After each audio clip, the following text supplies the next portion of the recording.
اعوذ باللہ من الشیطان الرجیم بسم اللہ الرحمن الرحیم. ہم نے کل حدیث پڑھ لی تھی کہ عالم کی عابد پر 70 درجے فضیلت ہے، اور ہر درجے کے درمیان اگر اونٹ اور ایک گھوڑا چھلانگ لگائے 70 سالوں تک تو جتنا فاصلہ پیدا ہوگا، جتنی اونچائی تک جا سکے گا، ایک درجے اور دوسرے درجے میں اتنا فاصلہ ہے.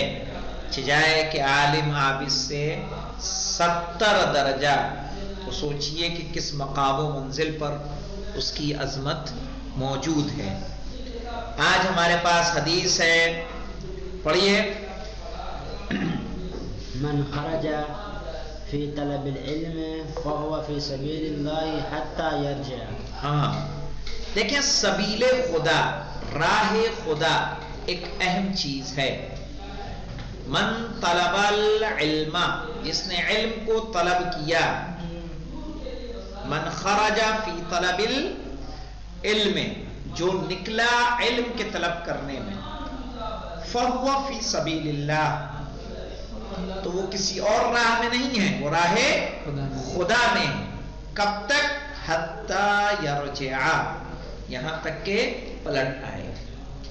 اسی لیے آپ کو دیکھا ہوگا ایک عالم دین یہاں آئے تھے جنہوں نے طلاب کو یہ کہا تھا کہ یہ راہ آسان نہیں ہے. شیطان اس میں انسان کو بہت زیادہ بہکاتا ہے، طرح طرح سے بہکاتا ہے. کتنے ایسے ہیں کہ جو ایران تک تعلیم حاصل کرنے کے بعد اس جادے پر نہیں رہ سکے. صحیح. اور کتنے ایسے ہیں کہ جو کسی سلبی بات کو سوچ کے مدرسے آنا چاہتے ہیں اور نہیں آتے. کچھ آتے ہیں اور کچھ راستے کو چھوڑ کر، راستے سے چھوڑ کر چلے جاتے ہیں. تو کہا کہ چونکہ یہ راہ خدا ہے، سبیل خدا ہے، تو شیطان کا کام راہ خدا سے ہٹانا ہے، زیادہ حق سے بہکانا ہے، تاکہ انسان راستے خدا پر چل نہ سکے. کہنے قولہ صلی اللہ علیہ وآلہ وسلم من خرج فی طلب العلم، جو نکلے علم کے طلب کرنے میں. فہو فی سبیل اللہ، تو وہ اس حالت میں ہے کہ اللہ کی راہ میں ہے. کب تک؟ حتی یرجع، یہاں تک کہ وہ پلٹ آئے. حتی یرجع میں نے کیوں پڑھا ہے معصوم؟ کیونکہ ان پوشیدہ ہوتا ہے. وقولہ صلی اللہ علیہ وآلہ وسلم، پڑھیے محمد علی حیدری. وقوله صلی اللہ علیہ وآلہ من خرج یطلب بابا من العلم لیرد به باطلا الى حق،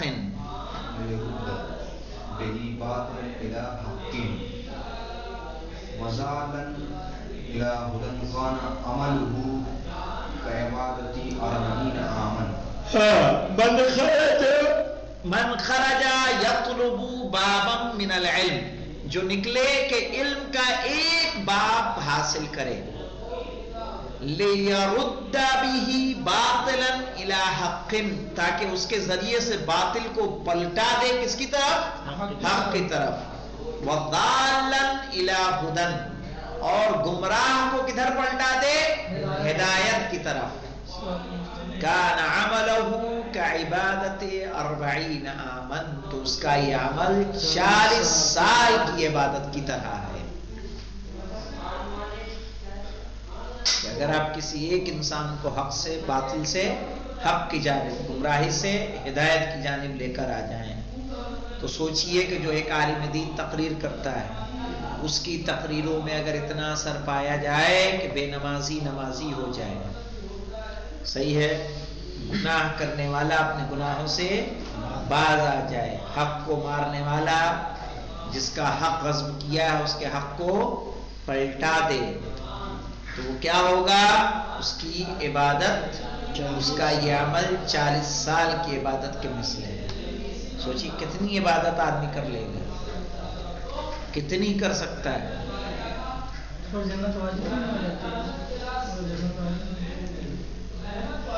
سب بشرطہا و شروطہا، 8ویں ماہ کی حدیث ہے نا، وانا من شروطہا، ہوگی، بالکل ہوگی، ایسا نہیں ہے، کیوں نہیں ہوگی؟ اس کا درجہ بلند ترین درجہ ہے۔ سب سے بڑا مسئلہ کس کا آتا ہے؟ خلوص کا۔ سب سے بڑا مسئلہ خلوص کا۔ ایک واقعہ، مولانا ذوالفقار صاحب آئے تھے اور مجلس پڑھی تھی، آپ لوگ تھے تب؟ جی نہ میں تھا، آپ تھے؟ وہ والا واقعہ پڑھا تھا انہوں نے، جناب علامہ مجلسی والا، یاد آئے؟ یاد ہے آپ میں سے کسی؟ مسجدی میں تو پڑھے تھے، مسجد میں، ہاں جی بات آیا تو 10 لاکھ میں دیا تھا۔ ہاں، تو کچھ یاد آیا؟ انہوں نے یہ واقعہ پڑھا تھا کہ جب کسی عالم دین نے کوشش کی کہ علامہ مجلسی کو خواب میں دیکھے، عمل انجام دیا، انہوں نے خواب میں دیکھا، پوچھا کہ آپ نے تو اتنی کتابیں لکھی ہیں، بہار الانوار، تہذیب الاسلام، سب کس کی ہے؟ علامہ مجلسی کی، اس کے علاوہ نیا متعدد کتابیں ہیں۔ کہا آپ نے تو اتنی خدمت کی ہے دین کی کہ آپ کو تو ایسے ہی انٹری مل گئی ہوگی۔ کہا نہیں، ہم نے پیش کیا اپنا کہ یہ کیا یہ کیا۔ کہا یہ اپنی ذات کے لیے کیا، اپنی ذات کے لیے کیا، بتاؤ ہمارے لیے کیا کیا، خدا کے لیے کیا کیا۔ تو انسان کا بہت عمل ایسا ہوتا ہے، میں نے کہا خلوص شرط ہے۔ ہو سکتا ہے ہم ہدایت لوگوں کی کر رہے ہوں تاکہ اس کے یہ ہمیں ابھی پڑھا رہے ہیں تاکہ ہمارا نام اونچا ہو سکتا ہے کہ نہیں ہوتا ہے؟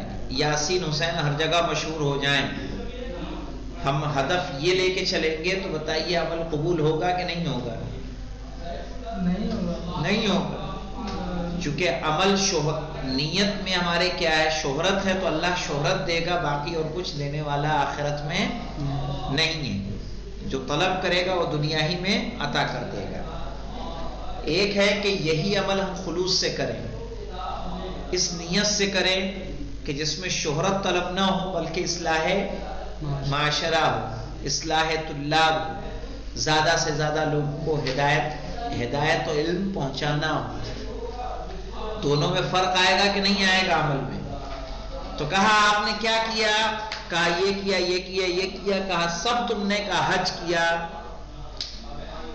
ٹھیک ہے، زکوٰۃ دی، خمس دیا۔ کہا یہ سب کس کے لیے کیا؟ اپنے لیے، بتاؤ میرے لیے کیا کیا؟ تو بہت سوچا بہت سوچا بہت سوچا۔ کہا ایک مرتبہ میں لکھ رہا تھا اور ایک مکھی آ کے بیٹھی تھی، تو میں نے قلم کو نہیں اٹھایا اور وہ روشنائی پی رہی تھی، میں نے انتظار کیا یہاں تک کہ وہ سیراب ہو کے اڑ جائے اور پھر میں قلم اٹھاؤں۔ تو کہا ہاں تم نے وہ عمل ہمارے لیے کیا۔ تو ظاہر ہے اس عمل کو، ایک چھوٹا سا عمل کہ جو فقط اور فقط ارادہ خدا بندی کے لیے تھا، وہ عمل ان کی نجات کا باعث بنا۔ تو ایسی اگر اس طرح کے واقعات جب ہمارے سامنے آتے ہیں تو اس سے یہ ہوتا ہے کہ دیکھیے صرف عمل کرنا، کوئی کام کرنا کمال نہیں ہے، کس نیت سے اس کو انجام دیا گیا وہ زیادہ اہم ہے۔ ممکن ہے کہ بڑے سے بڑے کام کی کوئی ارزش نہ ہو اور چھوٹے سے چھوٹا عمل بھی خدا کی بارگاہ میں قابل قبول ہو جائے۔ اس لیے انسان کو کوئی عمل کر کے فخر نہ کرے اور تکبر نہ کرے کہ میں نے آج یہ کیا ہے، میں نے یہ کیا ہے، میں نے یہ کیا ہے۔ کیونکہ آپ نے کیا قبول ہوا کہ نہیں ہوا اس کی کیا گارنٹی ہے؟ کوئی سرٹیفکیٹ تو ملتا نہیں ہے کہ آج محمد علی حیدری نے اذان دی تھی، یہ اذان ان کی کیا ہے؟ قبول ہے۔ صحیح، انہوں نے عمل انجام دیا ہے، تو عمل انجام دینے کے بعد مومن کا شیوا یہ ہونا چاہیے کہ وہ کیا؟ ڈرتا رہے، خوف کھاتا رہے کہ یعنی اللہ کی بارگاہ میں جو میں نے کیا یہ قبول بھی ہے کہ نہیں. یہ ڈرتا رہے گا تو پھر اس کا عمل بھی کیا ہوگا؟ قابل قبول. اور اسی کو فقر و مباحات کا ذریعہ بنا لے گا تو کیا ہو جائے گا؟ مردود بارگاہ ہو جائے گا. چلیے دیکھیے وَقَوْلُهُ ہاں صلی اللہ علیہ وآلہ لعلی علیہ السلام لَأَنْ يَهْدِ اللَّهُ بِكَ رَجُلًا وَاحِدًا خَيْرٌ مِّنْ أَنْ يَكُونَ لَكَ حُمُرُ النَّعَمِ. کہہ رہے ہیں لِأَنْ يَهْدِ اللَّهُ بِكَ رَجُلًا کہ خدا تمہارے ذریعے سے کسی ایک انسان کو ہدایت دے دے. ٹھیک ہے. خیر من ان یکون لک حمر النعم، اس سے بہتر ہے کہ تمہارے پاس لال اونٹ ہو. لال اونٹ قیمتی ہوتا ہے. ٹھیک ہے. سرخ اونٹ اس کی قیمت کیا ہوتی ہے؟ زیادہ ہوتی ہے عام اونٹوں سے. وہی ہوتا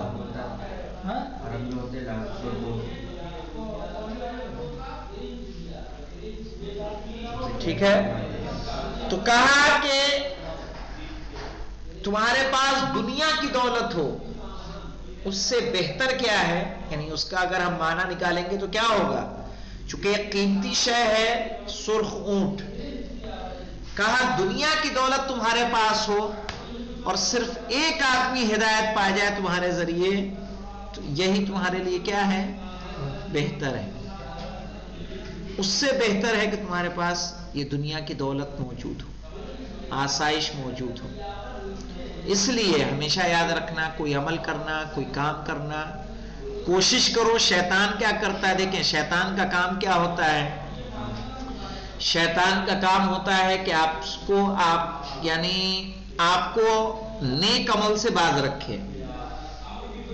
وہ تمام اعمال جو اللہ کے قرب کا سبب ہے ان سے باز رکھے. جب باز رکھنے میں ناکام ہوتا ہے تو پھر کیا کرتا ہے؟ سستی پیدا کرتا ہے.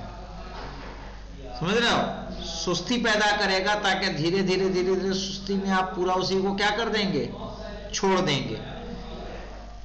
اگر باز نہیں رکھ پاتا تو سستی پیدا کرتا ہے. سستی پیدا نہیں کر پاتا تو کیا ہے؟ آپ نماز پڑھنے چلے گئے تو وہاں جا کے وہاں پریشان کرے گا، یہاں کھجلی کرے گا.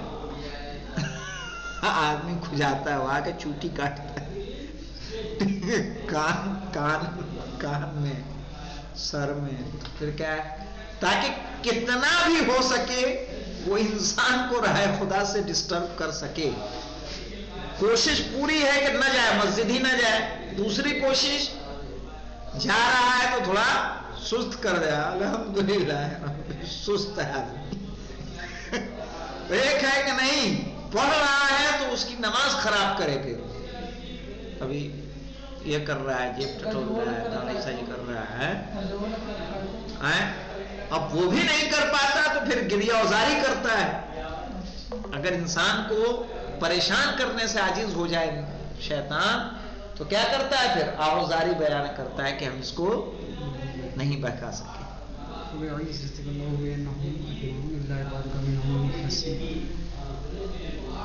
ورنہ اس کی پوری کوشش ہے کہ وہ کیا کرے؟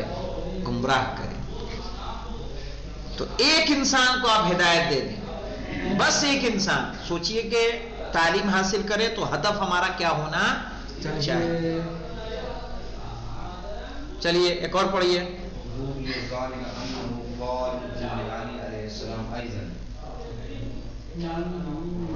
کیا پڑھ رہے؟ ہاں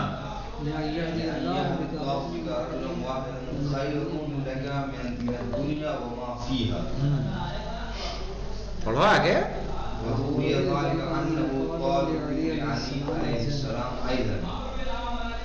یس. اور رسول خدا صلی اللہ علیہ وآلہ وسلم کا ہے معاذ بن جبل. ٹھیک ہے، صحابی رسول خدا. لَأَنْ يَهْدِ اللَّهُ بِكَ رَجُلًا وَاحِدًا کہ خدا آپ کے ذریعے کسی ایک انسان کی ہدایت کرے. خیر لک من الدنیا وما فیہا، تو تو اس سے بہتر ہے کہ جو کچھ دنیا میں ہے، اور دنیا اور جو کچھ دنیا میں ہے اس سے کیا ہے؟ بہتر ہے۔ آپ کو نیند کیوں آ رہی ہے بیٹا؟ ہیں؟ کیا ہوا؟ کچھ تو ہے، سوئے نہیں ہیں کیا رات میں؟ نہیں سوئے؟ تب کیوں نیند آ رہی؟ کیا بدل کیا اٹھو؟